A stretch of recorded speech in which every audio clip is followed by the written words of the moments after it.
And go. Okay. Studio buddies doing a podcast with a little gay guitar. Hello and welcome to Studio Buddies. My name is Simon. And I'm Jamie. I thought that for today's episode, we could do like some silly interview questions because hopefully sometime in the future we will have a special guest.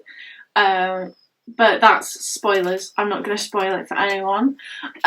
So we thought that like a way to kind of take off the pressure, at least for me anyway, was to kind of just have a little mess around, ask each other some silly questions.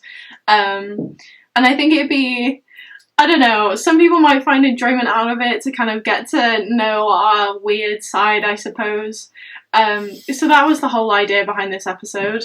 I think it would be quite fun for us to do. So, yeah. Yeah, sounds good to me. I'm a little bit nervous just because the example of fun questions that you've come up with, I've already realised I'm so boring with my answers. So I'm worried that I'm going to come across as a 40-year-old, as opposed That's fine. I mean, I think it's, even if the answer is pretty, bog standard, it's a little bit of nice information for people to realise that we're just people on the internet making videos for fun. Yeah.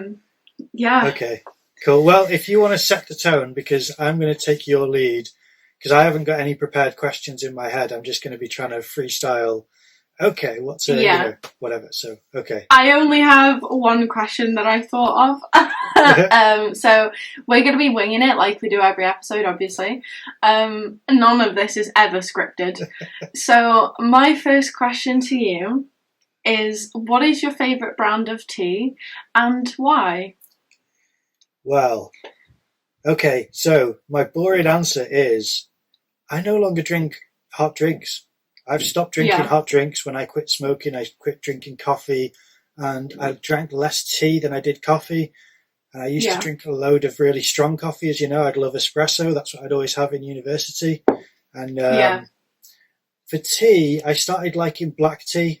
I worked with my dad for a year, and I started drinking black tea, and quite sweetly he'd adjust with me and he'd start drinking black tea with me as soon as I did. Yeah. And I just found it more refreshing, but I didn't really care what brand. I think it's if it's not flavoured, I like it. Whereas if it's a flavoured tea, I just found it too flavoured. I don't know what else to say. It's kind of, I wanted the tea taste. So I'm used to Taifu, Tetley and PG. And out of those three, I don't think I can go, but out of the three, I prefer this because I don't know if I've got a clear memory in my head of which one. But because I've answered that question, I'm quite keen because I can imagine you've got a preference for what flavour of tea you like best. I am a PG tips kind of person. I don't know why. I love the shape of the tea bag. I'm not sure, I'm going to fully admit, I'm not sure if there's a variation in flavour between tea brands, because you could put a Taifu in my tea and I wouldn't notice, but I just love the shape of PG tips. It's like a really bizarre pyramid thing. Oh, I've seen it, yeah. Yeah, so, it's kind of like they had a square, and instead of it being a square, they had the two corners here, and then turn it to the side, two corners there, so it kind of like this, almost. Yeah. And I really love the PG Tips monkey. Unfortunately, they don't really do it as much anymore, but when you buy a box of PG Tips, you get the little sock monkey, and I love free things. I also really like Tea Pigs. They're Earl Grey tea, however, they are a very expensive tea brand for the amount of tea bags you get. I'm pretty sure it's only 10 to 15 and you're paying £4 for that many tea bags. Yeah, but I like it. It has the string, and you dunk it, but that kind of annoys me a little bit because sometimes I have to like wrap the tea bag around the handle, otherwise the whole thing just falls in, and I'm like, well, that's a bit redundant. Yeah. So I'm not sure if I'm making tea wrong, probably. In terms of like flavoured tea, like more herbal tea, I really like the pucker licorice tea. Never even heard of that. Yeah, I love licorice. And just a licorice tea is just nice. Like, you obviously don't put milk with it. At least I assume you don't. I don't think it would be a good thing to do. So it's kind of just, you know, herbal tea. But it's quite nice. Like, with a book, licorice tea. Not that I read that often. But yeah, that's my favourite tea brand. Oh, nice. Yeah. Okay. I love it. Okay. Then I'm going to ask as my silly question for you. If you had to dress in all one colour for 5 years, don't know why 5 years, just because it's long enough that you're like, I've got to decide, what colour would you dress in for 5 years? This is easy for me. Not so much right now, but if I didn't have this on, my answer would be black. I have worn predominantly black clothing since I was about 13. Even in the sweltering sun, it'll be black skinny jeans, black t-shirt. I don't know why. I just think that, I don't know, I feel like black suits the majority of people, and like sometimes you'll see a nice top and it's a different colour and you're like, oh yeah, I'll give that a go, and you wear it and you're just like, this is not me. No. Like, not in the slightest is this me in any way whatsoever. I don't like white, it gets quite dirty, and I'm a very messy person. So it'll have to be black. Yeah, no, fair enough. What about you? Answer. To be honest, when I was asking the question, I thought that's exactly my answer as well. I'm most comfortable in black for everything. I've started to try and wear colours, but even when I wear colours, they're very dark, you know. But I do wear lighter shirts. Like for most of the podcast, I always try to make sure that I'm wearing a shirt. I've got a ton of shirts there, but whenever it's a light shirt, I get the dirty edge on the collar. So I like darker shirts because it hides dirt. Yeah. You know? But I think like the only issue with wearing black for me, especially if I've got, you know, like a full face of makeup on, is that you can clearly see like the ring of foundation that happens around here. Oh, right. Yeah, and like any kind of setting powder, like you get a bit on your leg and it's white and it's just there. Yeah, so that's my only issue with black. Besides that, I love it. Yeah. Yeah, I do think if people look good in it, of any skin tone, it's quite like people associate it with being moody and dark, but I think it's quite just like a stylish kind of, I don't know, it's like a neutral, it doesn't matter what mood you're in, it's just a comfy thing, whereas sometimes you think a certain colour is almost a mood, a colour, you know, it's like if I'm going to buy red, like that's a mood, that top, you know, I'd have to be in a mood to wear that colour. And same with yellow, it's just too much of a statement for me to wear it. And I suit certain colours, like I suit red and I suit yellow, but I'm not in the mood to wear them a lot of the time. Whereas black is just neutral, where it's not so in the mood. So, I think like the only kind of colour that I typically wear is more like coloured flannels, a few hoodies that I have. But I've noticed that I'm just more comfortable in black. I feel like it kind of, I don't know, it just suits me a bit better. Because, like I said before, you'll get something that's completely different colour. You'll get it, you'll put it on, you're like, this is a bit vibrant. Yeah. Yeah. Like, I bought bright pink jeans once. Why? I've never worn them. I don't know why I did it, but I was like, oh, they're quite cute. No. You weren't thinking of other clothes that they could couple with, like pink jeans with my black top, because black and pink go together. I mean, black goes with every colour. There's just another thing that's great about black. I don't know. I've only worn them like once, and I realised it was a mistake. Oh. So Yeah. And if I do wear, like, dresses, I'll try and go for darker dresses. So I think I've got a few black ones, but it's mainly, like, dark blue and stuff like that. Because I don't like sticking out like a sore thumb. Yeah. Yeah. Fair enough. I think we're aligned with that one. Yeah.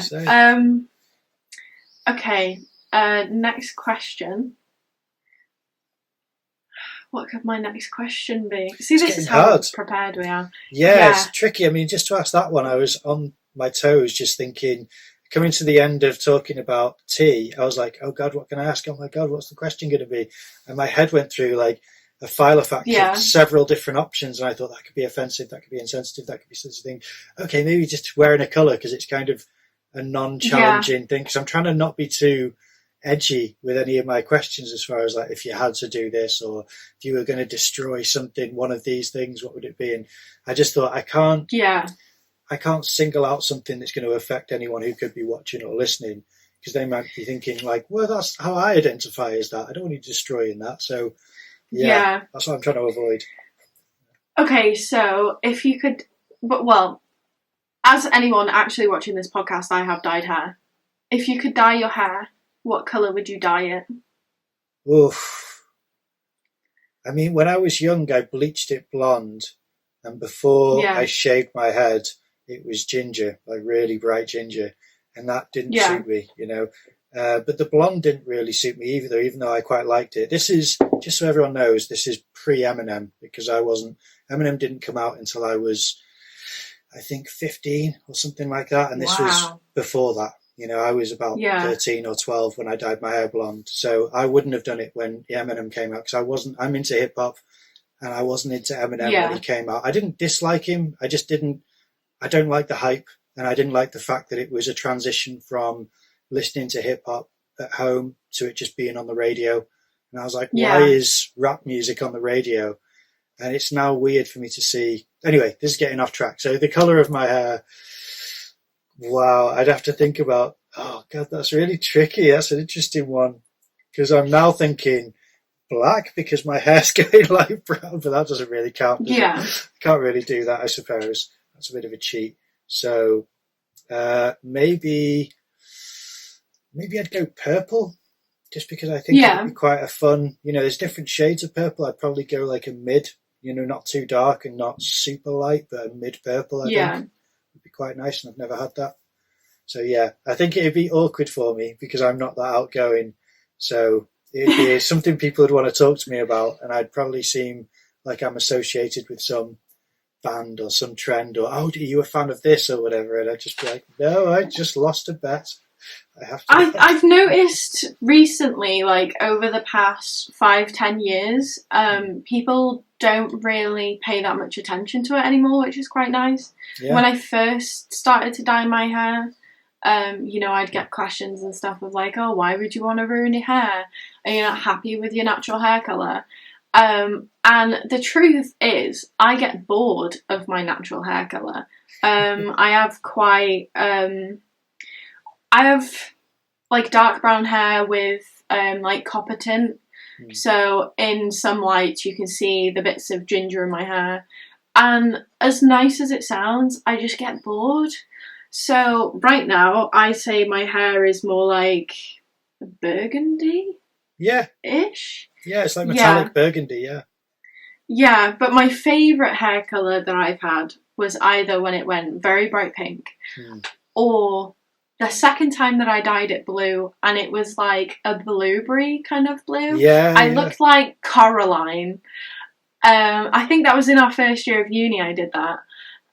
Is that for the thing where you sat at the table? Because I've got you with one where you've got your hair dyed. I think I sent you that video. I think so. Because that looks lovely. Yeah. That's really nice. Yeah, but I don't remember if I bleached my hair before I did that. And I try and dye my hair without bleaching it, because me being, you know, 14 and, oh, I want to bleach my hair, I fried it to the point where my hair would snap. Like, oh, wow. I'd run my fingers through it and I could feel my hair like snapping. Oh, no. Yeah, it went like straw. So I don't recommend anyone dye bleach your hair more than like once a month. Don't do it on a weekly basis like I did, otherwise you'll have no hair. But yeah, I'm afraid to kind of bleach it again purely because of that. But I'm quite happy with like a burgundy, purplish hair right now. It's stayed for a while, and I didn't think it would, but it has. So do you do it yourself, or do you get it dyed somewhere? I do it myself. I'm poor. I can't afford to go to a hairdresser. You do a very good job of it then, because I couldn't tell. Yeah, I've been dyeing my hair for years. If I went to the hairdresser, you're looking at maybe like £200. Whoa. Yeah, and because I've already got dyed hair, they'd have to strip my hair, and because it's box colour, it's hard to get out. So it's very expensive, whereas I can go to Sainsbury's and get box dye and just make a mess in my bathroom. This episode is sponsored by Sainsbury's. No. It's not, they don't care. So yeah, I do it on my own, and I typically know when it needs dyeing again, because I'll go get a haircut, and like anyone that's listening and not watching, we don't have it on Spotify just yet, so if you just like briefly look at the camera, that's much appreciated. But this one side is shaved, and that's when I know I need a haircut, because it gets long, and then as soon as I've had a haircut, I dye it again, because this part just goes like brown. It's really bizarre. Yeah. But you can tell normally, like, if you just lift your hair, you'll be able to, like, see your roots. Yeah. So I dye my hair maybe, like, once a month-ish. It's just a bit of a pain trying to get it out, because you end up dyeing all of your clothes, or your pillowcases, depending on when you shower. Yeah. Which is another reason why I don't wear white, because it ends up purple just around here. Which is really... If it didn't, would you? Because wouldn't it still be quite bright for your... I mean, I quite like white because it's a non... You know, like white and black are both not suggesting any specific hue. So they're kind of... That's why I quite like them. But I'd still prefer black, I think, and I don't know why. I can do white, but even if it didn't show dirt, I think I'd still prefer black.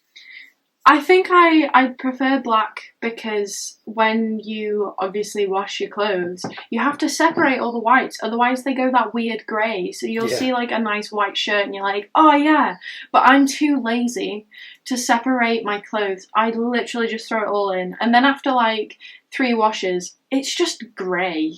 And it's not a nice grey, because you can see that, like, oh yeah, they didn't separate their colours and their darks.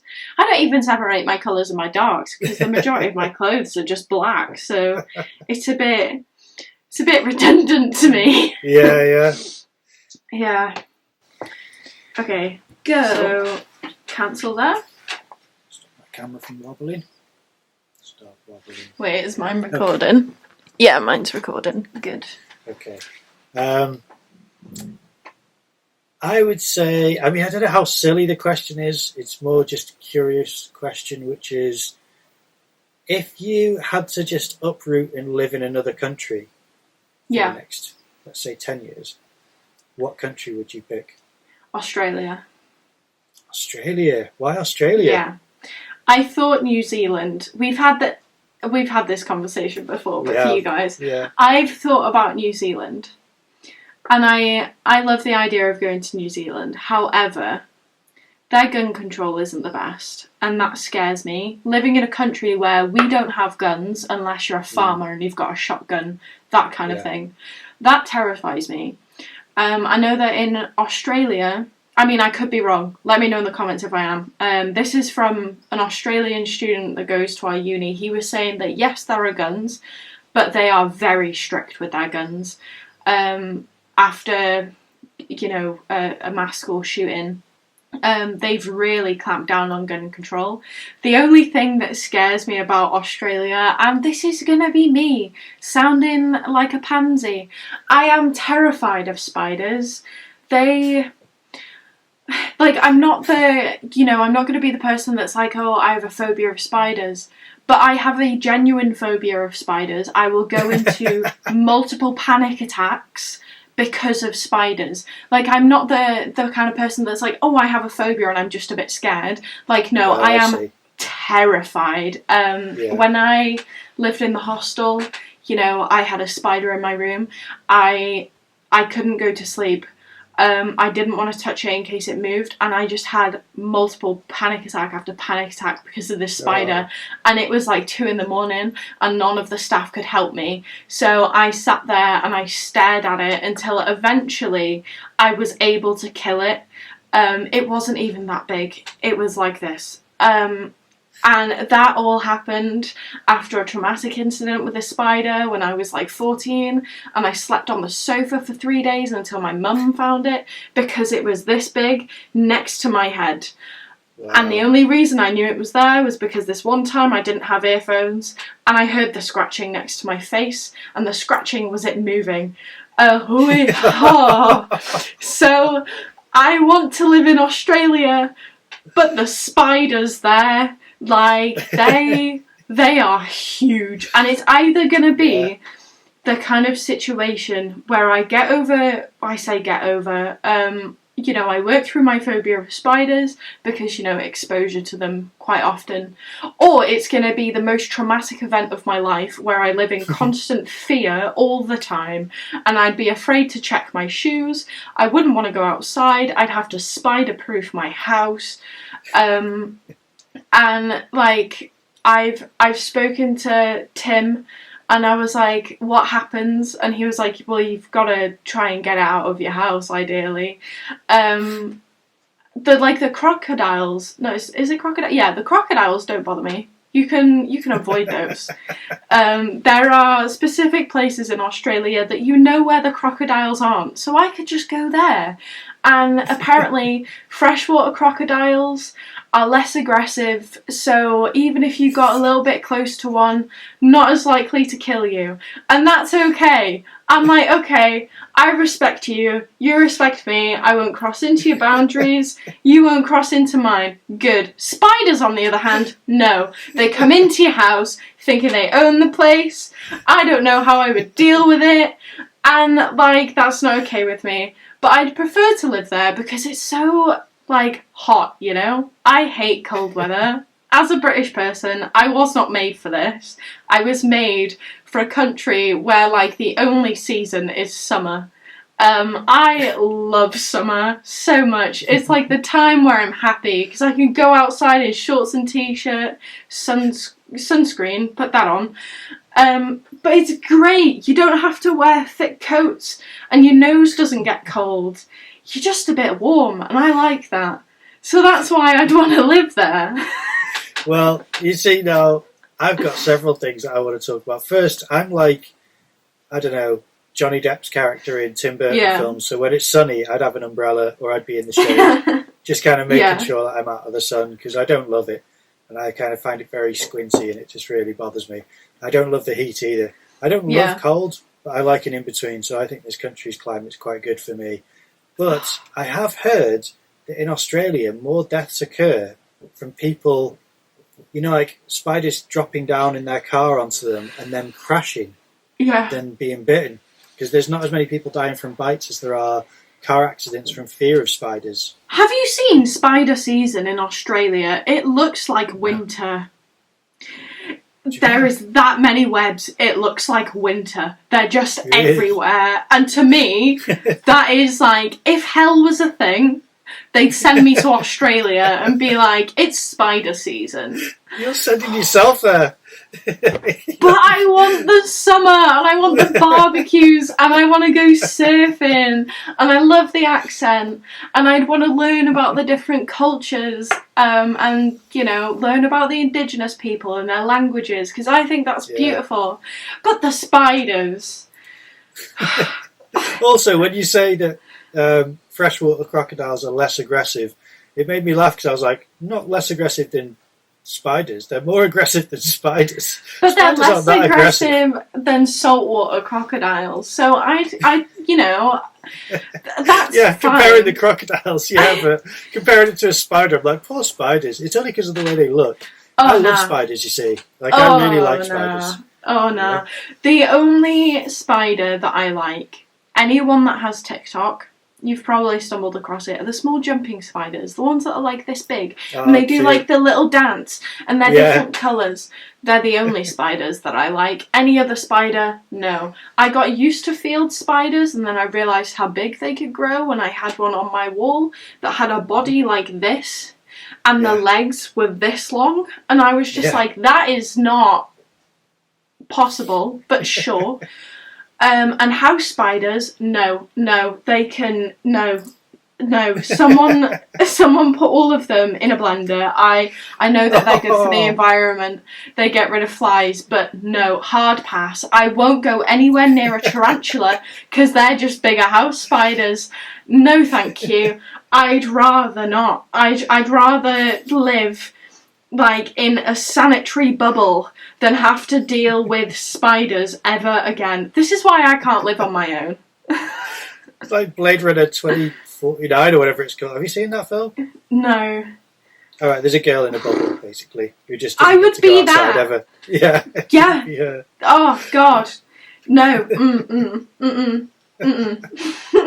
Well, I mean, I'm sure that some sort of whatever comment down below what the field of science is that know about different arachnids, but I'm sure that they disagree that house spiders are just, or that tarantulas are just bigger house spiders, because I don't think that's a like-for-like comparison. But they look like bigger house spiders, and that's enough for me. They're long, they have fur, and that just, they kick up their fur to get in your eyes. Why would you want that? Why? No. People are like, oh, look at my pet tarantula. Just don't make it angry, otherwise it'll kick its fur in your eyes to hurt you. And I'm like, actually, I'm good. I studied psychology, right, in college. This is a whole tangent, I'm so sorry. We were talking about phobias, and my tutor was like, okay, anyone that has arachnophobia, like, I'm giving you a warning. And at this point, I didn't realise how bad mine was. And loads of other people in the class were like, oh yeah, it's really bad. He put on a video of this woman that had a severe phobia of of spiders, arachnophobia, and it's more of like, what's it called? Exposure therapy. So you got to see it. As soon as the spider was there, I was like, I'm going to have to go. I got up and left. I was like, I can't do this. I really can't do this. And I stood outside. He came out. He was like, okay, it's gone. You can come back in. And he looked at the class and he was like, that's what arachnophobia looks like. Yeah. Like the way that Jamie just reacted is what arachnophobia looks like. Not you being, oh, I'm scared. That is what it looks like. Someone that has to leave the room because they can't even look at a picture. Like, I can't look at a picture of spiders because it makes my skin crawl. I've been bitten by a house spider, like, kind of like it actually, like, really putting force into trying to bite him. But it was my fault. There was rat poison, I think, on the floor, and it was walking through it, so I think that was irritating it, and I was nudging it with my finger, and it just turned around and went for my thumb, and it dug its pincers into my thumb. It didn't break the skin, so I kind of mocked it afterwards. But I feel bad for spiders. I really love them, especially because they are so hated and killed so often. And I find them, I mean, if you ever, obviously, and I don't mean to trigger you when I talk about this, but because I have picked one up and let it, walk on my hands, like people do, like you see them do, you're just like, they're so gentle, they don't want to hurt you. They're like, they will be, but I mean, that's why I see them as gentle creatures. And it's because I was forced for that exposure therapy thing, because I was scared when I was young. So my dad just put one on me. He was just like, here, hold it. And I just held it, and I was like, okay. And it was just a gentle little thing, But I never used to like cats when I was young, I've had people try and, like when you go to like fairs and stuff and they have like snakes and spiders and stuff like that. I love snakes. I don't care how big the snake is. I'm like, I want to touch the danger noodle. It could be a very poisonous snake, and I'm like, look at it. It's a little linguine. But my mum, she was like, you need to get over your fear of spiders. And I was like, this started because of you, because I watched you as a child terrified. So it's a learned behaviour that was then reinforced by that spider. Okay, no. And I ran away. They got the spider out. I wasn't looking, and they were like, okay, we're going to put it on you. And I was like, no, not a chance. Not a chance. Not a chance in hell. And I ran. I was like, I am not doing this. No way. You can't pay me enough money to do this. Like, you could offer me £1 million and I still wouldn't do it. I'd be like, I'm sorry, no. Which is why those episodes of, like, I'm a celebrity, get me out of here, where they put them in the boxes and the spiders, I'm like, no. Why would you do that to yourself? Why? No. Stop it. Just why? It perplexes me. I don't get it. Poor spiders. It's only the way they look and they can't help it. No. I can feel like my skin just itching. But what about moths? Are you kind of bothered by moths when they kind of bump into you and they fly towards you and stuff? I used to really hate moths. Like, they'd freak me out as well. Nowhere near as bad as spiders would. I hated them. But I was on this bus once and there was this moth. It was quite a big one. I'd say it was like that during the day on a bus. And it kept on flying into me. And I was like, I'm going to have to either deal with this flying into me, scream, kill it, or pick it up and, like, release it. So I'd managed to catch it in my hand. And I opened my hand and it just stayed there. And I noticed it had like this little fuzzy tummy. And I was like, okay, out the window you go. And it just flew away. And I was like, that was the cutest little moth I've seen ever. So I'm not as bothered by moths anymore. Then you need the same experience with a little fluffy tummy. I won't say it. Okay. Don't get me wrong, like the really tiny ones, like the money ones, they're okay. They're not a problem because they're very small. I still don't like them. I will flick it off me. I'd be like, get off. But I don't go into a panic. But anything bigger than like a 10p, no. There's a guy, online who says that you can get rid of that by exposing people to footage of unrealistic sized spiders, like city-sized spiders, because it's not scary anymore, because you're like, but it's the size of a city. So but it's not a... My parents, as a child, made me watch a film. I don't know what film it was. This is a very vague memory for me. And it was about giant arachnids. Was it not arachnophobia? I don't know. But that film, it didn't help. I sat there just terrified the entire time.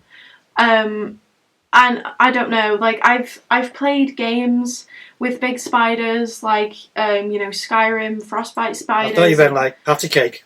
Go on. No, but like Skyrim and their Frostbite spiders, I don't like those. I'll kill them. I don't like them. I've played Grounded. The premise of Grounded is that it's kind of like Honey, I Shrunk the Kids, but it's a survival game in the back garden. And house spiders are like giant wolf spiders that kind of just tower over you. And no. And they are just terrifying. I've tried playing it on the arachnophobia setting where they literally turn it into like a grey circle, that's it. Yeah. But still, like, I know that it's a spider and I'm like, no. So I had to stop playing it because I would just get really panicky playing this survival game because of the giant spiders. It's so bad. It is so bad. But it's like Spider-Man doesn't bother you. I've never been a fan of Spider-Man anyway. Like, I'm sorry for all the Spider-Man stans that are going to come at me now. Like, my friend, she was talking about it yesterday. She was like, have you seen the new one? And I'm like, I'm not massive into Marvel, I won't lie. So, I don't know, the whole premises of Spider-Man just always seemed really weird to me. Like, oh yeah, I got bit by... Italian Spider-Man. Italian Spider-Man online is amazing. Because it's such a mockery of the idea of a Spider-Man. But I mean, I just said that because it's the least spidery thing, is Spider-Man, really. I just, like, I know that he's a person. But I always thought that the storyline was a bit rubbish. Come at me in the comments. I don't care. It's my opinion. This is also my podcast and Simon's, but that's my opinion. Come at Jamie. Don't come at me. I'm fine with it. Yeah, come at me. I'll take it. I've always just thought that Marvel films were a bit meh. Like, I could watch something so much better than a Marvel film. So, like a DC film. Sorry, I'm only saying that just to rile people up. To be fair, I used to be a DC fan as a kid, so that's probably where it stems from. But, I mean, even now, like, I find DC films kind of boring. Like, oh great, you're a superhero, let's go fight the bad guys. Oh wow, we won, woo! And it's like, oh, I didn't see that coming at all. Wow. Great. Love that. Yeah. I don't get it, so... No. Okay. I'm on, yeah. Let me just double check. Yeah. But you don't have to reverse the question, it's up to you.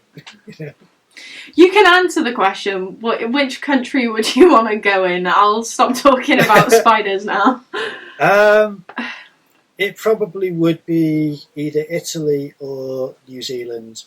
And the only reason why New Zealand is because I like how they seem to be tackling certain public health issues, to put it euphemistically. Yeah. And then... that was really good. Which obviously Italy's got a problem there. It's got a problem with how it's governed generally. And I don't know, I've got roots there to an extent and I'd love to see it. But it's kind of, I'm imagining a life where I'm financially stable and I'd be able to go and live anywhere and work over, online to make money and then uproot to any country. And it'd be nice to be in Italy just to... I think I'd probably start drinking coffee and maybe even smoking again, which is probably bad for me. So New Zealand would probably be a healthier option because I'm not like anti-smoking. Yeah. I miss it. I must admit, it's hard. I love the leader in New Zealand and how she handled it because she was like such a mum to everyone. Yeah. She was just like, no, children, we're going to do this.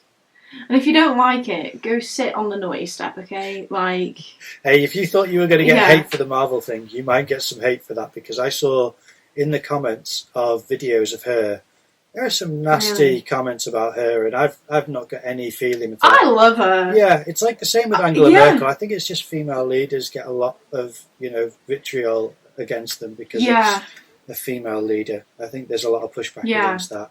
But I've really admired Angela Merkel, especially for a conservative, and it was the same for what's she called, Jacqueline something, the leader for New Zealand. I can't remember what she's called. I'm sure it's Jacqueline something. I don't know. It's just a shame that we don't have, like, any decent female leaders in this country. Like, Margaret Thatcher, no. Glad I wasn't alive in that time. Theresa May, the most rebellious thing I've done is ran through a field of wheat. Good for you. Like, you're trying to get hip with the kids, and the kids are just like, that's pathetic. Plus, she was part of that, Windrush scandal where she'd sent loads of people who'd helped in the war effort back to countries they weren't even, established in. And it's just kind of like, well, we're just going to displace people. Well done, Theresa. I mean, this is shameful, shocking things. I mean, we've got a couple of people who are a little bit better. They're certainly better than the opposition leader. Anyway, British politics is incredibly boring, so let's not dip into that. But, if you have the option to move here, I wouldn't suggest it. Don't get me wrong. We make a cracking cup of tea. But that's about it. And especially if you move into Wales, like, you'll just, look it up on Google about, how the British government treats Wales as a whole. It's not great. It doesn't make me happy. And anyone that is in the UK that watches this, yes, I'm from Wales. I sound like I'm from Stoke, not my fault. That's another fun fact about me. I have a Stoke accent because of my boyfriend. So, okay. My next question. Yeah. Do you pay your socks? Yeah. I absolutely do. You do? Yeah, I've got kind of weird things where we've talked about this, where it may be something which I've just not had identified about myself, where I'll have specific spoons that I have to use for yogurts. I love that. You know? Yeah. So it's kind of, I've got this weird kind of thing where socks have to be done a certain way and spoons have to be certain spoons and just certain things where I've got preferences that are, I think it'd bother me to not do it, where I will root around just to try and satisfy that type of order. And I don't know what that is, but it's definitely something which is important to me in a weird, I know it's not in the grand scheme of things important, but I wouldn't want to wear a pair of socks that weren't paired correctly. So I'd just kind of wear a less favoured pair of socks just because they're paired correctly. Then my favourite pair, if I couldn't find the second sock, you know, weird. So I don't know what that is, but that's the thing. I am currently wearing odd socks. Are you? I never pair socks. I make sure that they're roughly the same length, at least. I have some kind of, you know, civilization in my brain where I'm like, they have to be the same length, so I won't wear an ankle sock and like a knee-high sock. That is just... that's taking it too far. But I've never paired socks. I've never understood the concept of pairing socks. Like, to me, like, I respect why you do it, and it probably makes perfect sense. And I am the chaotic one. It doesn't. I don't know why I do it. I mean, look, I'll tell you to the extent, right? When I take the washing out of the washing machine, if there's really dark socks and another pair of really dark socks, I'll check the elastic just to pair them correctly, because I know that the elastic will give away which ones go together. Because I won't pair them incorrectly. I just won't do it. But what if one of your socks has a hole in it? Then they both go. But that's a waste of sock. You could have it's a waste of one sock. Extra yeah, you've got like one perfectly good sock. I don't know, I've always found... I hate doing washing anyway, but me and my partner have this thing where we like split the jobs, make it fair. And mine is like laundry, so I'll put the clothes in the wash. It'll take me like 10 years to get them out of the washing machine and actually fold them, because ADHD, but I hate the folding process of clothes, and it's just even more effort to pair socks. Like, I could be doing something else than pairing socks, and I've lived this way for the majority of my life. My mum hated it, but she'd pair my socks and I would deliberately unpair my socks just to be like, ha, you can't make me wear paired socks. You took your time to pair them and I've ruined it for you, because I'm that kind of person. So right now I am wearing odd socks. I don't know where the other matching sock has gone for both of these socks. But if I do have a pair of socks and one of them has a hole, I'll put the one that has a hole in the bin, extra sock. I don't know, it's like with my Blackwing pencils. If I start a drawing with one, I'll use the other Blackwing to finish it, as opposed to going, I'll use the rotary pencil or I'll use a mechanical pencil. It's really hard to introduce a non-Blackwing pencil in the mix. Or if I'm doing a brush pen, grayscale brush pen, they've all got to be Faber-Castell. Yeah. I can't do Faber-Castell and then I'll add in the other brush pens that I have. I can't remember what they're called now, but there's another brand of brush pen that I have that are grayscale.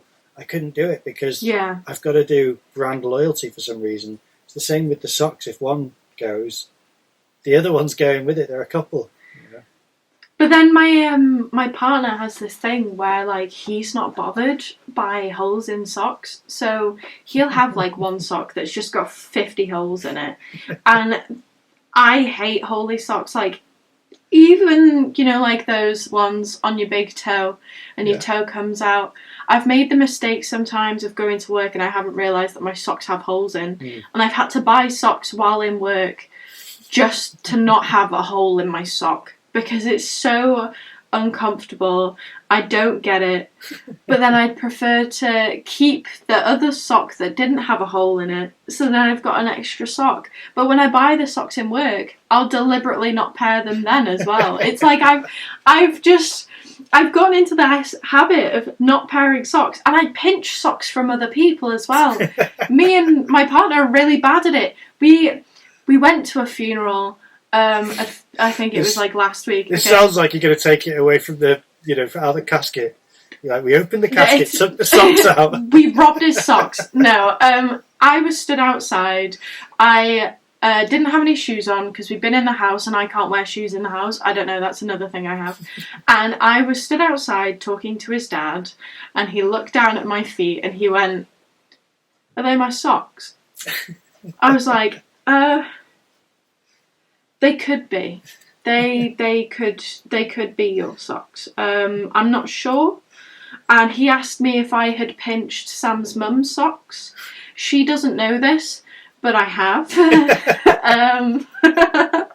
I have robbed her socks. I've robbed Sam's brother's socks. But it's... Wait, did the audio just go again? Yeah. Can you hear me? Yeah, I can hear you, but they did cut out. If you heard a very brief audio cut to the viewers, that's why. And my partner's going to walk in through the door in a minute, so you might hear a door. But yeah, it's not only me that robs these socks. He does it as well. I am not the only criminal in this relationship, okay? He does it too. I don't go round to people's houses and just rob their socks. He does it as well. And everyone knows that we do it, besides his mum, I think. So, if you know her, don't tell her, please.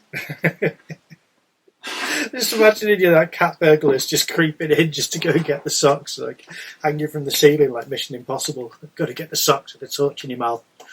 Where are the socks? Where's the sock drawer? Well, I don't know how it happens. We just end up with other people's socks, and I think after. No, I do know how it happens sometimes. If you step in something wet, I hate that. Yeah. And I'll be like, I've got to take off my socks. And then my feet will be cold. And I'll find a pair of socks somewhere and I'm like, oh, I'll just wear these. And then they never go back to the person that I pinched them from. So it's an innocent thing that we do, but we still do it. So if you ever come to my house, don't bring any socks because they won't ever leave my house again. Oh, wow. See, I feel less weird just rob them off your feet. I feel less weird about pairing socks and about a lot of things now. At least you've shared a good amount of because you're not a sock criminal. Yeah, it's just I don't care so much for socks. I'd rather buy a fresh pair. But yeah, okay. Thanks for warning everyone. Yeah, I'm not a terrible person. I just like stealing socks. Yeah. Yeah. Oh, wow. Okay, I'm going to give an art-related silly question. It's not really silly, but it's kind of unlikely. If you had to change to ceramics, what would you make?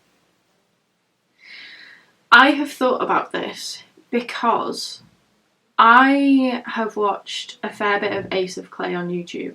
I've told Simon about him before. He makes clay sculptures and I love the work that he does.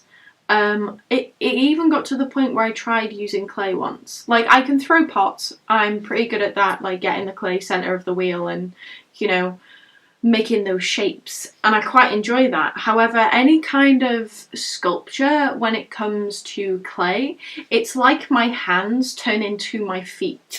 I can't do it. I'm not sure if it's because I'm heavy-handed, because I know that I am, but I can't get those tiny bits of detail. And I'll make something and it looks like a small child has just bashed it on the table and gone, ha, clay. It looks like crap, but I would love to take the time into learning how to do clay models and stuff, because I don't know, I think they just look really nice, and you can paint them, you can add as much detail as you want. But then I think another issue with that is the fact that I do have aphantasia, so I'd have to base it off something, and that would be difficult. But yeah, I think it would be clay sculptures, or just throwing pots. I love doing that. It's so relaxing, except for when you can't get it centre of the wheel and you're just get in the middle. But, you know, I've thrown one bowl. It was a success. I still have said bowl. Brilliant. But yeah, just that kind of stuff. What about you? I've never thrown, so I've never so used clay, I don't think. Or maybe once in school. I just can't remember what, the process was. So yeah. I need to do it and refamiliarise myself with it. We did have a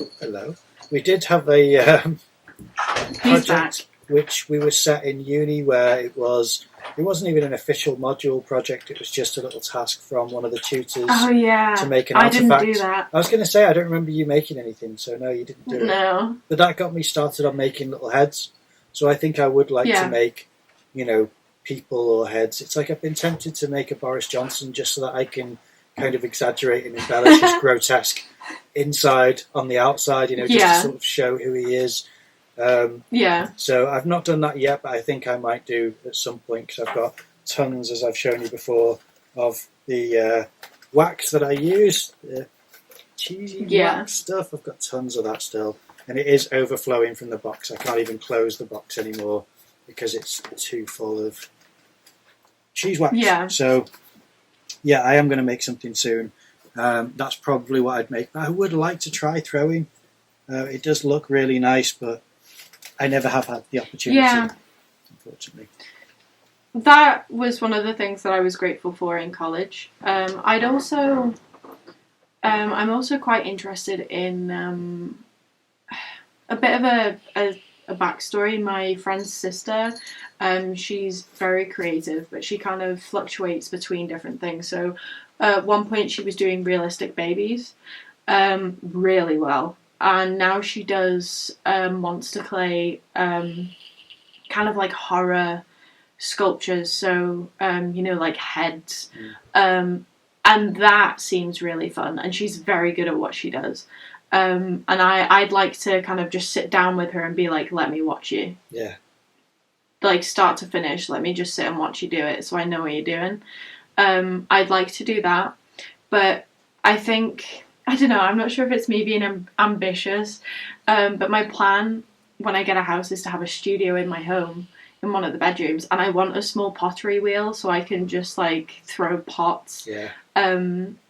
Because, I don't know, I like the process. I like the feel of the clay in your hands, like, as it's spinning.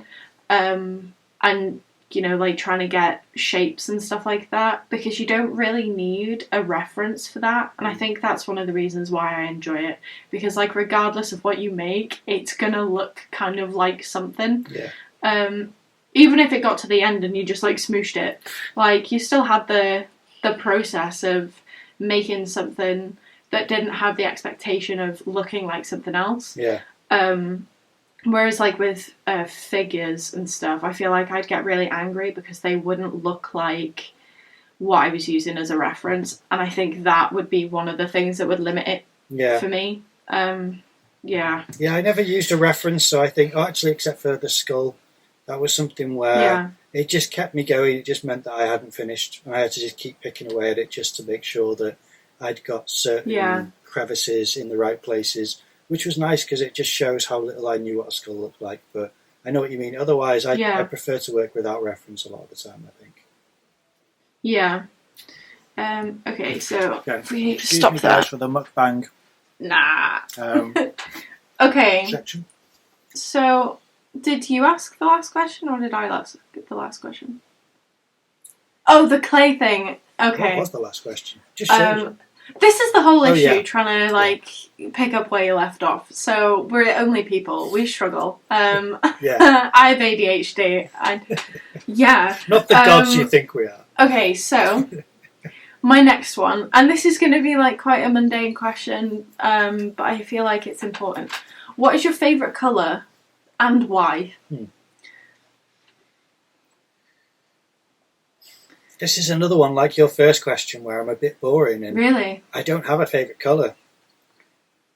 Yeah, it's something where I think I struggled when I was young, but then when I got into my 20s, I think I just knew that I didn't have a preference. And, do you have one that you despise? I mean, I think I don't know. Like, if you walked into a house and it was all that colour, you'd be like, why have you done this? Only if it.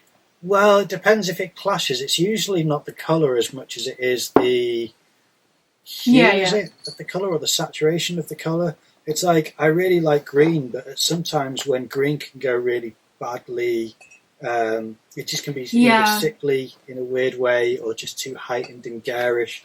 But I don't dislike green or prefer green to, say, yellow or orange or red or blue or purple. There's no colour where I'm like, I don't like that and I really like it. I just don't. I have to admit there's no... I think my brother does, because my brother does spray paints. He has like, oh, this is the greatest colour. It's usually pink. I think my brother says pink is the greatest colour for spray paint. He loves that. I just don't. No, I think I'm a bit boring that way. I think it's different because most people have a favourite colour, so I think it's interesting that you don't. Yeah. It's not boring. Yeah. So go on. What's your favourite colour? My cat is I know what your favourite colour is. In front of the camera. So that's a little snippet of Stinky Boy. Come on, sir. Down you go. Okay, so my favourite colour, anyone that knows me knows this, is purple. I think it is the perfect in-between of like a warm and a cold colour. Like, it's just like, I don't know, it's warm to me, but it's not too warm, you know? It's just pleasant to look at, which is why purple comes up a lot in my work. I love it. Yeah. The interesting thing there, actually, is I think I prefer cold purple to warm purple. I prefer a blue purple than a red purple, because a red purple is too close to maroon to still be purple, and I think it becomes compromised as a purple. And I'm like, I want to push it more red, or either that, or I want to get it back to a blue or purple. So that is an interesting thing. I didn't realise until you said that to you purple is a warm colour. I just thought, you're right, it is both. And I prefer just the cold anything version. That's purple, I'm like, yes, give it to me. I love it. To be fair, I don't really have that much purple in my house. The bedroom is painted purple though. But yeah, I like it. Anything that has any purple, and I'm like, yes, I very much appreciate. You've not watched Breaking Bad, have you? No. So anyone who has watched it, Marie, she's not got the house of Marie. Marie has to wear, she has to wear and have purple everywhere. And it's just her character. She has, purple jewellery, purple dress, purple shoes, purple cushions in her house. And, everything's got a, Marie has been there when there's purple.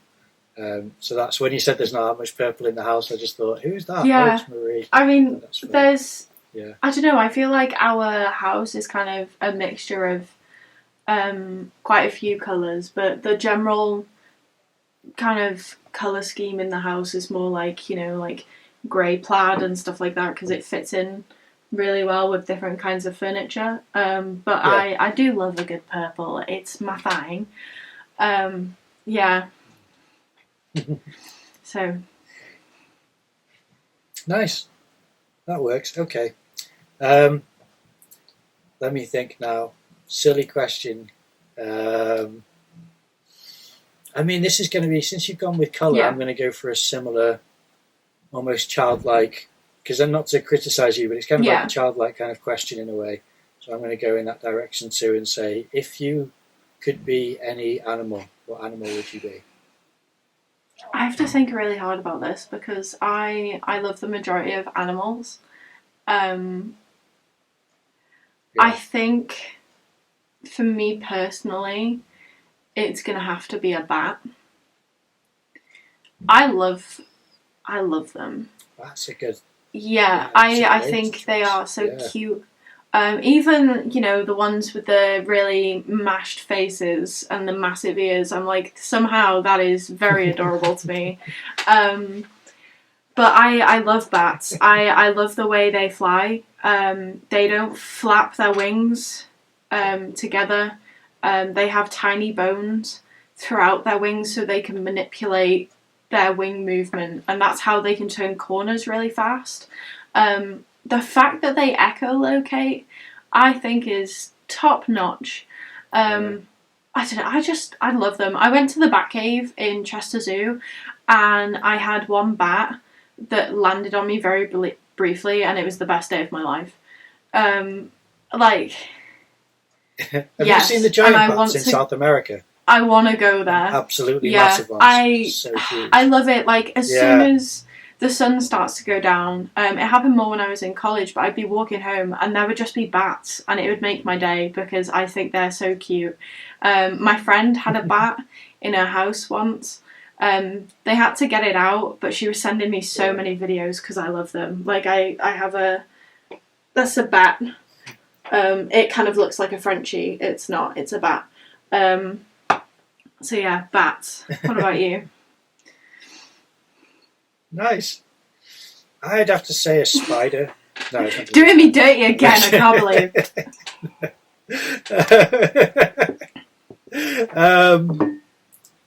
I'm kind of struggling because whenever I think of an animal, I think of how poorly it gets treated. So I think that changes what I want to be just based on what happens to them.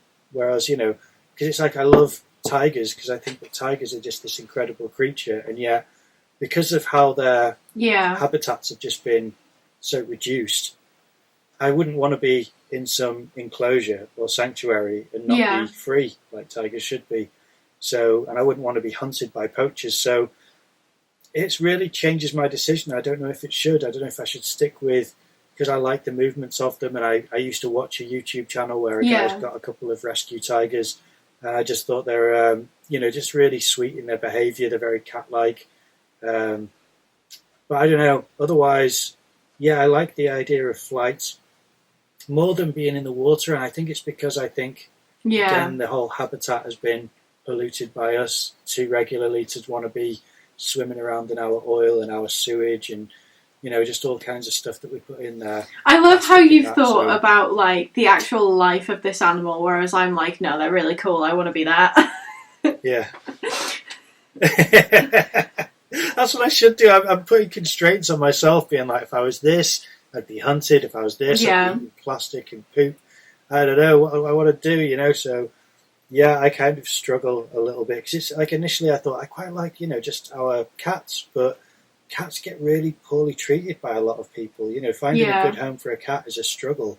I remember someone who had a cat had a litter, and I tried for so long to get good homes, and I only got 2 of those cats housed, and one of them is Mona, who's my kind of daughter really, and so it's hard finding good homes for them. One of them was given to a home and then had to be brought back because it was being abused, and you just don't want animals to go through that. So that does make me struggle with, even though I asked the question, I don't think I have a good answer for it. So somewhere between a tiger, a cat, and what was the other one that I said?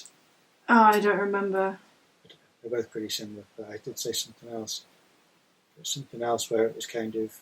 Oh, I think I didn't mention something in the water, but I did mention, some kind of aquatic animal, just gets treated. It's like, if I had to be something in the ocean, if the ocean were just clean, the weird thing is I'd want to be something like a shark, because I think that they're so fast and dynamic looking. I do think they're amazing looking creatures, even though their mouths look kind of gory. They kind of look like certain dogs' mouths where it just looks like their gums are rolling over the side of their lips. It's weird. So sharks kind of look a bit gnarly, but I don't know. I think that their sleek shape and everything is just quite appealing to me, whereas whales look all bumpy, like they've got a rash, like they've got some kind of allergy to the sea that they've got to live in.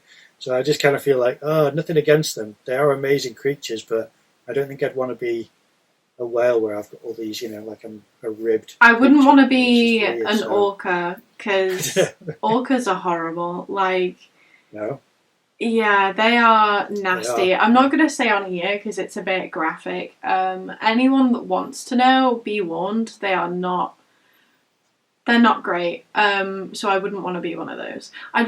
Part of me wants to be an elephant. Like, if there was no poachers, if that wasn't a problem, I'd be an elephant because I love like how they have like a monarch and stuff like that, and the amount that they learn as they go through life. I think that is amazing. I watched this documentary, I don't remember what it was called, but it was about this herd in, I think it was Africa, and they were documenting the journey like through the drought and stuff like that, and they were talking about the decisions that the monarch has to make. So they spend years like learning from their mum, who was the previous monarch, like when it's time to go, when it's time to stay, where they need to go. And the trails in Africa where the rivers are, they are made by elephants. Yeah, so when it starts to rain and you have those streams and stuff, they're made from elephant paths because they take the same routes, and they remember they remember the people that they've lost. So when they were documenting this family, the only time that they would stop was if they found food or if they were going to pay respects to someone that they've come across. So there was an elephant skull on the floor, and they all stopped, gathered around, and just put their trunks on there and waited for like 5-10 minutes, and then they carried on because they remember. Yeah. And I think that's beautiful. It must be really hard though, because there was one elephant that was born, and unfortunately like the baby had passed away, and the monarch had to drag the mum away from the baby and be like, we have to go, like we can't stay here. So kind of watching the small ones go, that must be quite difficult. But they're just so, I don't know, there's just something about elephants that I love. Yeah, I just love the majority of animals, to be honest. There is. I like the fact that there's a video where it shows an elephant going up to a mirror, and the people who were, running the sanctuary or whatever had painted a dot on the elephant, and it looked in the mirror and felt with its trunk the dot. So it sort of, knew that it wasn't looking at another elephant, it was just looking at its reflection and going, what is this on my head, There was this story, really this guy, I'm not sure if he'd rescued these elephants or something, but he was very close to them. Like, he'd gotten accepted by the elephants. He could go over to them and, interact with them, and he cared for them. And the day that he'd passed, they knew. They don't know how they knew, but these elephants had come for, like, miles to this one spot to say goodbye to him. And I think it was something like, it was either near the sanctuary or something like that, but they knew that he was gone without seeing him. And it just shows, like, how much they actually care if they're treated properly. And it's the same for the majority of animals, if you can respect their boundaries and you can respect them and learn their behaviour, you can have really meaningful relationships with them without causing harm. And I think that's a really good thing to try and go for. Yeah, absolutely. Yeah, I mean, I think that the choices of what animal you could try to imagine being would be expanded so much more to if the treatment of them would be better. Just like horses. If horses weren't broken and put into, having to ride around and live in stables, and we just had wild horses, that would be so much more of an interesting animal to go, I just imagine. Have you seen a wild horse like that? Powerful and that beautiful.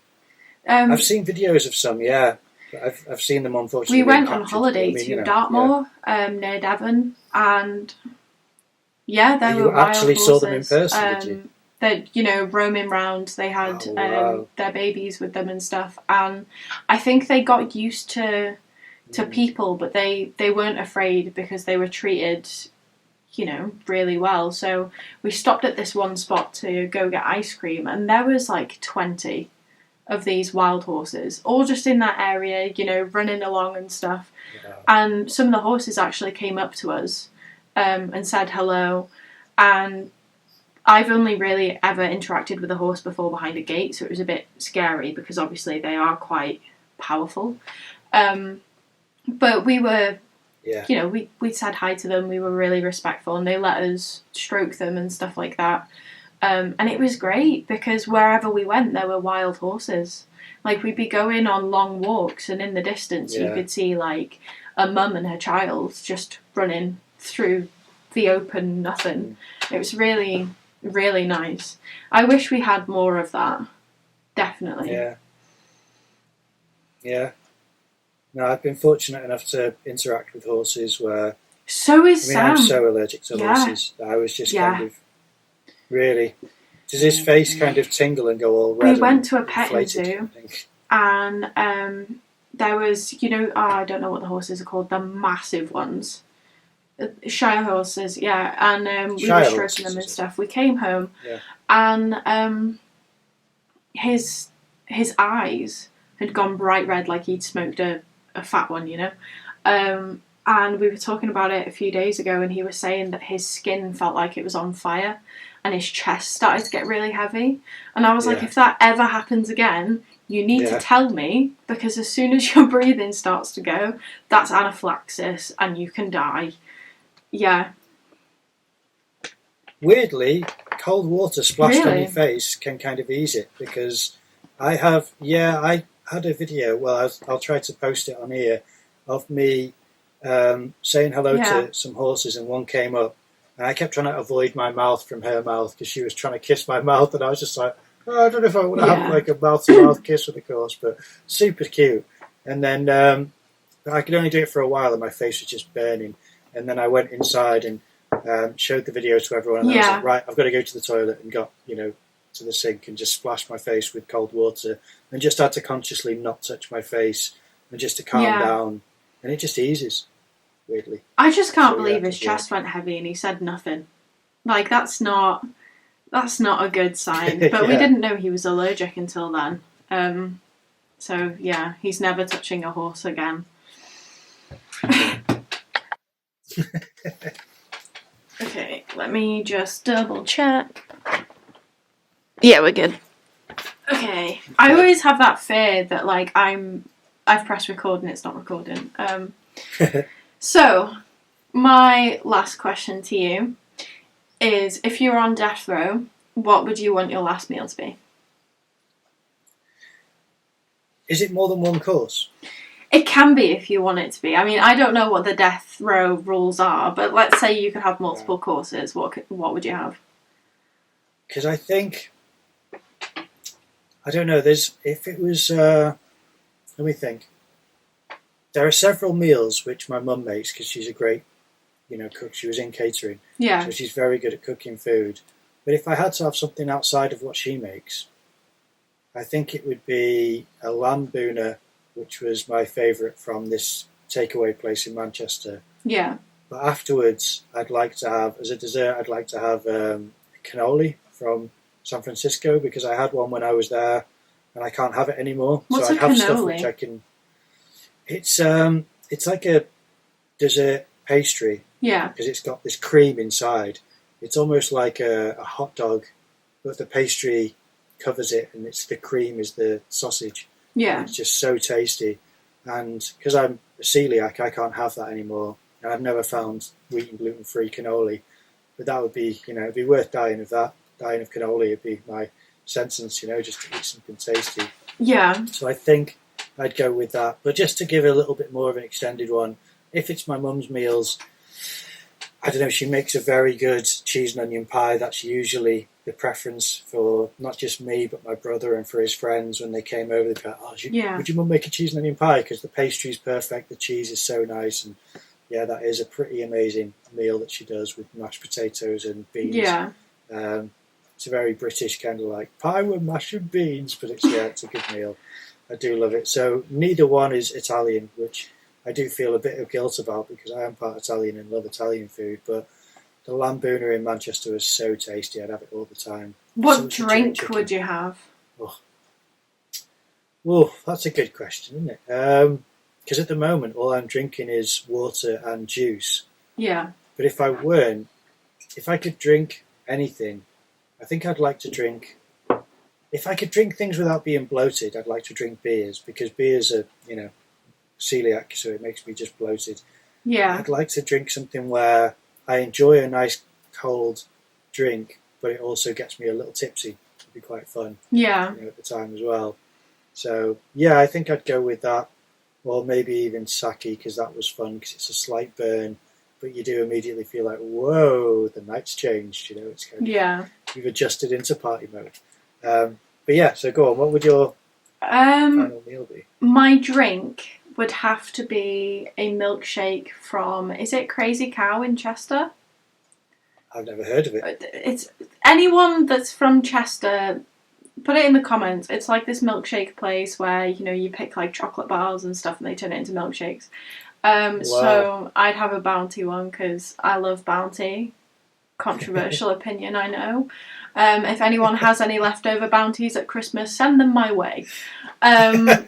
So I'd have a Bounty milkshake, and then if we're doing like courses, for a starter, I'd have halloumi fries because I love halloumi fries. And then for my main meal, I've thought about this way too much, and every time my answer changes. It's a tie between like a nice roast dinner, homemade chili, or just a pile of cheese and onion mashed potato. Just a pile of... Quite different. Yeah, just a pile of cheese and onion mashed potato that I make myself because I love it. And for dessert, I would want an entire cheesecake. I love cheesecake. Wow. Yeah. Oh, nice. It doesn't matter what flavour cheesecake. I'll eat any cheesecake. And that's what I have every year for my birthday is a cheesecake because I'm not a fan of normal cake. Yeah. So yeah, a cheesecake. Oh, cool. Yeah. Yeah, good answer. Thank you. It'd be a milkshake and a cheesecake and a... Wow, yeah. If I was lactose intolerant, it would make it so much better. Because imagine them having to deal with someone that's just drank and eaten that much dairy before dying. Yeah. Yeah. Joke's on you, executioner. Yeah. You get to smell and taste this as I spew it forth from every orifice. Lovely. Yeah. But I'm not, so that's a shame. Yeah, it's a double-edged sword. You don't get to punish it, but you get to enjoy it. Yeah. Okay, the last silly question for the silly question interview, which I hope everyone has enjoyed, would be if you could be a character in any cartoon, what would you be in? And it can be a cartoon that's been and gone, or one which is still going. Oh, God. This is hard. Don't get me wrong, I don't have an answer, and I love cartoons, so you take your time because I don't know. It's tricky. I'm trying to think of like every cartoon I've watched. I have like an answer for each cartoon that I enjoy. Really? I mean, is there a character that you identify with where you're like, I'm kind of like this character? I really love Marceline from Adventure Time. Oh, amazing. Yeah, I love that. I'd want to be Marceline, but then I'd also want to be Lisa Simpson because I think she's great. She's so cute. Yeah, those are my two, but I don't know. It's a tie between those two, I think. So that's instead of... Because the question was kind of like you'd be an additional character, is what I meant. What cartoon would you want to live in? Okay. Where would you want to live? Yeah. Where would I want to live? Which is a bit different, isn't it, really? Yeah. Would you want to live in Springfield? Would you want to live in the, the Adventure Time, different territories? Or would you want to live in, Bikini Bottom? Or would you want to live in, the Futurama place? Or would you want to live in, I don't know if you've seen Regular Show. Have you seen Regular Show? Yeah. I do like Regular Show. Yeah, and Rigby. I'd want to live in all of them just to see what it was like. What about Rick and Morty? Would you want to live with Jerry in summer? I would, however, the amount of things that can kill you just there. Yeah. Rick most of the time. Yeah. I'd like to, but I'd be so afraid of dying. Yeah. So I think... I don't know. I am perplexed. It's really hard, isn't it? Because I don't have one lined up. I've got a character who I identify with, which is kind of a weird... I'll just tell you that whilst you're thinking, which I always, for some reason, really identify with Squidward. Yeah. I feel like Squidward tentacles. Whenever I see him doing anything, I'm like, that's so me. Yeah. So be like, shut up, SpongeBob. And I love SpongeBob, but I would be so done with him as a neighbour and want to go to live among different Squidward people and then get sick of him. Just being like, this is so dull. So I really sympathise with Squidward. I do love Squidward. Yeah. This is hard. I'm glad it's the last question because it's a real noodle scratcher. Let me. I think I'd want to live in the Adventure Time realm so that I could be friends with Marceline. Yeah, because it is amazingly magical. Yeah, and I think we'd have some good times together. And I love BMO so much. Yeah, BMO. Oh. Yeah, like I love BMO. So I think it would have to be Adventure Time purely for that. Yeah. Yeah. No, I love it. That's a great answer. I mean, I'd be tempted to be in Rick and Morty just because of maybe not their reality. Yeah. In one of the different, dimensions that they go to. Maybe because I quite like. I mean, they're all under attack, like you said. So you would be kind of just live for the moment and try to enjoy it because it could be ending at any point. Just because Rick and Morty are in town, and then obviously they're being hunted, so it'd just be like everyone and everything gets destroyed. But I still love. I'm pretty sure I've just seen the Google Maps van. Sorry, Oh, really? Yeah, it was like a car with this thing on top of it and like a camera. I just thought I'd throw that out there. Yeah, it might be then. Yeah. I used to work at a security job, and that's what I used to do when it was quiet at night time. So I'd be like, where in the world would you like to look around? And I looked around South Central LA, just because I thought, I have no idea what it actually looks like, and imagine what it must have looked like for the Google van. So I'd look around there, and I forgot where else. It was, I looked in the place in Italy where my family's from, and then somewhere else as well. But yeah, it was quite interesting to see where it wouldn't go, where, it's not been welcome. But anyway, yeah, so, okay. I was considering Bikini Bottom because nothing really too devastating happens there. Yeah. I think SpongeBob would be annoying. Yeah. Even though I love him, he's just too much. And poor Patrick is just a bit, I don't know, I think I'd run out of patience. I'm not that yeah. I'm not that patient a person. So you've got a good one with the Adventure Time one. I'm trying to think if there's anything else. There is a cartoon which I downloaded not that long ago that's kind of a contained series. I forgot what it's called, but it was really nice. I'll have to send it to you and tell you what it's called. Yeah. I'm obviously still trying to get you to watch Harmon Quest. That's one. I know. It's like a D&D universe, but it's celebrities like Elizabeth Olsen and Tom Kenny, the one who does the voice of SpongeBob. They're guests, each week, and really cool, really funny. So that's kind of quite a good one, even though that's, again, it's at the whims of magic and different attacks from demons and things, but really fun. Okay, I'm going to pick...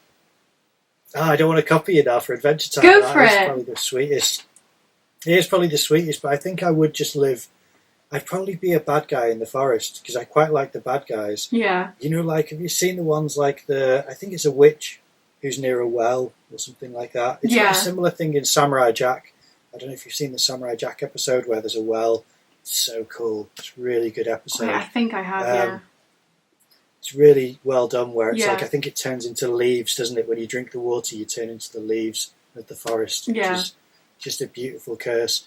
So I quite like, I don't know why, but I always put myself into either the bad guy or something like that. Not that I'm not trying to confess anything here. I don't think I'm a bad guy or a nasty person, but I definitely like to say that, some of the more darker, creepy aspects of the woods and the forests, those appeal to me, so I'd probably be one of the characters in there. Yeah. I think. Yeah, Adventure Time too. You do a Studio Buddies together in there. Yeah, it would be great. And I love Marceline. Yeah. I'd And we have been... yeah. I'd sorry, rock out with Marceline. Yeah, that's the cool thing about it. She's got amazing songs. Yeah. Really nice. Plus, we have been told that the Studio Buddies jingle reminds someone of Adventure Time, didn't we, recently? Yeah. So it's just on hopefully brand. at some point, yeah, you might get to meet them. But for now, this has been another episode of... Oh, wait, wrong one. Sorry. This is not how I play the outro. I play the outro with a pick. God, I'm so confused.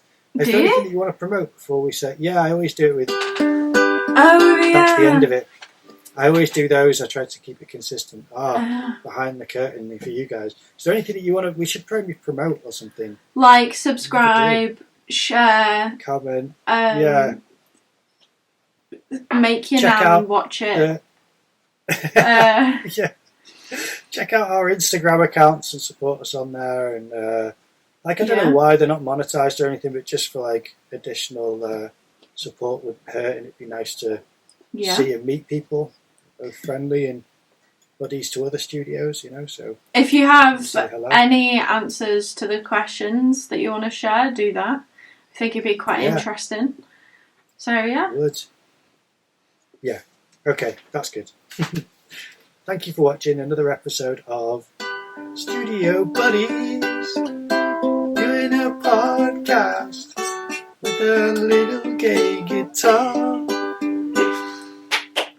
Thanks for watching. Thank you. Bye. Bye.